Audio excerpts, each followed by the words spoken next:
him. I want to watch the news. Are you making headway at least? This is the news.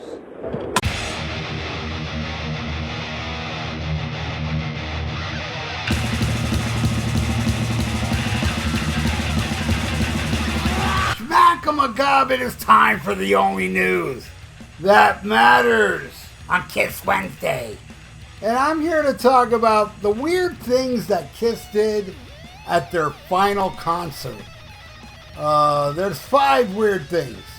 The first thing, the opening act was a talk show. That's right.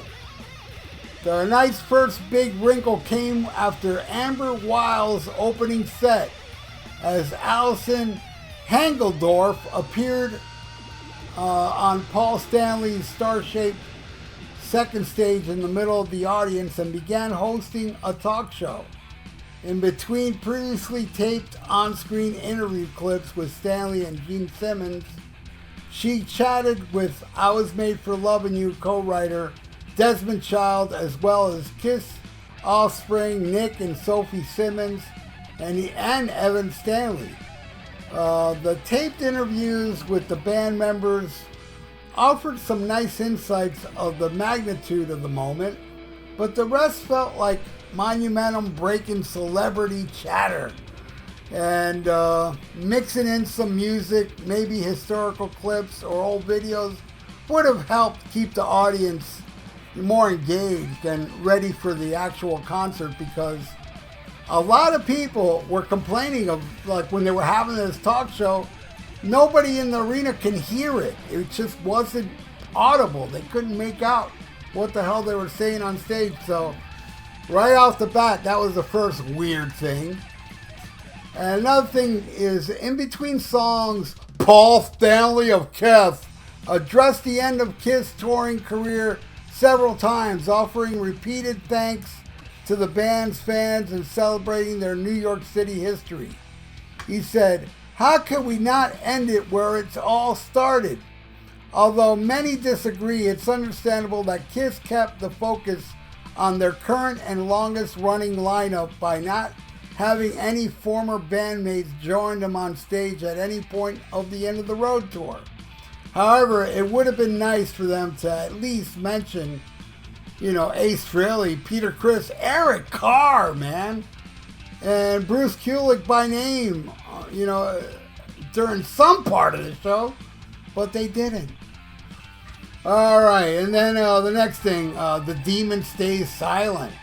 Fully understanding that Stanley has always been the master of ceremonies at Kiss concerts, given the night's significance, it would have been nice for the live audience to hear a little more from fellow co-founder Gene Simmons than variations of New York, Let Me Hear You.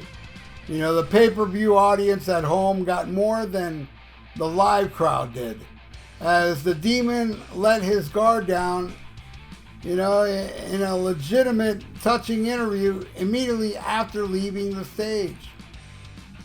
All right, then the last thing, avatars.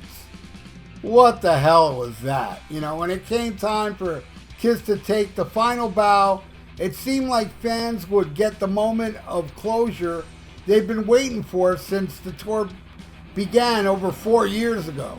Instead, the group went into marketing mode as the stage filled with fog, and Stanley declaring, "The end of the road is the beginning of another road. We're not going anywhere. You'll see us in a different thing, in different form all the time. See you in your dreams," he says. After one more grand flourish, the giant screen behind the band were filled with giant digital Kiss avatars performing the band's version of God Gave Rock and Roll to You. 2. Kiss Army, your love, your power has made us immortal.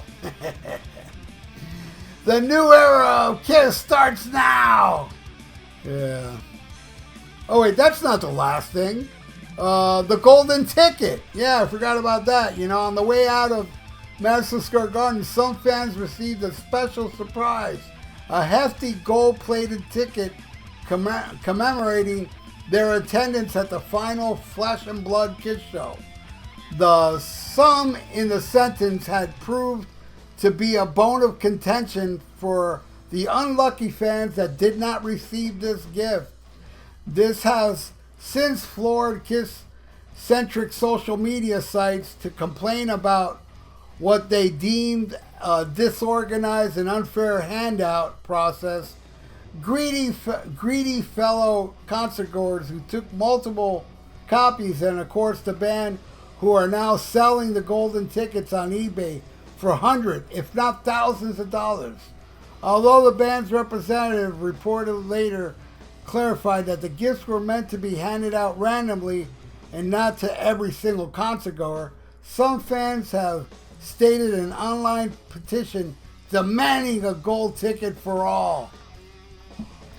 So there you go. That's 5 weird things that Kiss did during that end of the road. And man, I mean, I know I've discussed this before, but there was nothing at all special about the concert itself.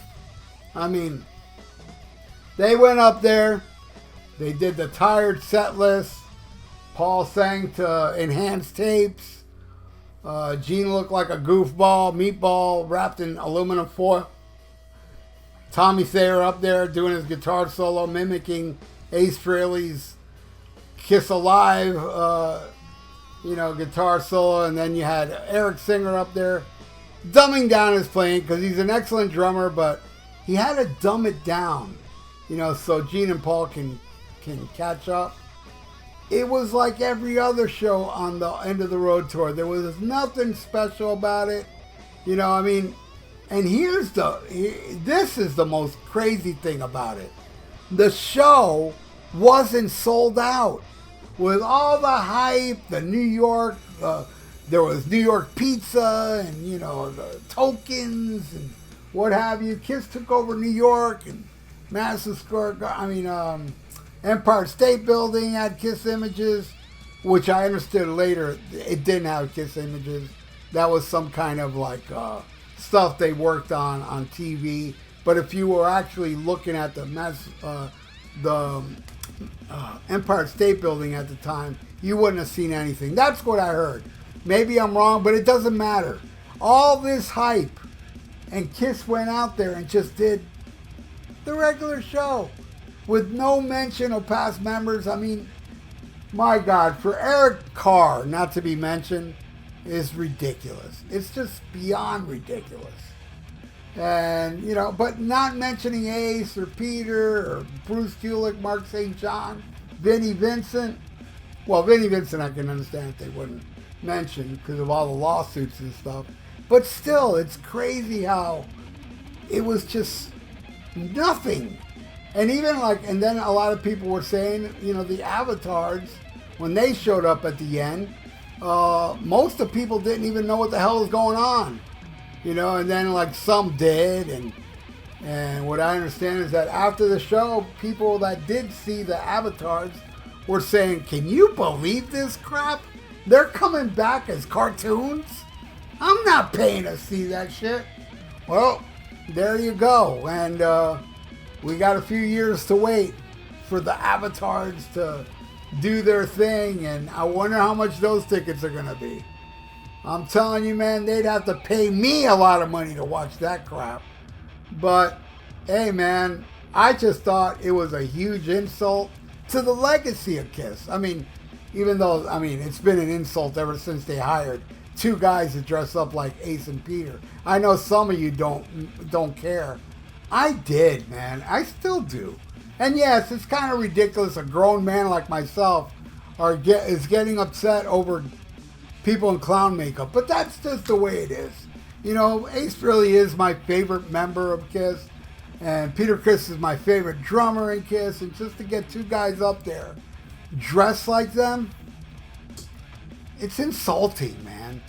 And, why not insult the fans on the last show? That didn't sell out.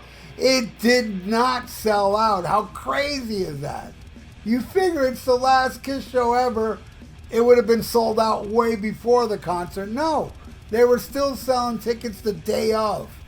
Insane. But anyway, that's the crazy things that happened at the last Kiss show. And I thought I'd bring it up again. I didn't bring up everything, but some of it I did.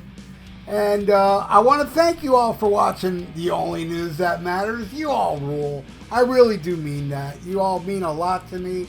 All you subscribers, you rock. If you're not subscribing, please rock. And subscribe to my channel. And click the little notification bell. What do you think about this whole thing? Leave it in the comments below. And like the video, because it's good for the YouTube algorithms. So stay frosty, listen to Black Sabbath, and smack 'em a gob. Farewell and adieu to you fair Spanish ladies.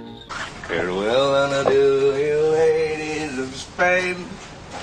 For we've received orders for to sail back to Boston. And so never more shall we see you again.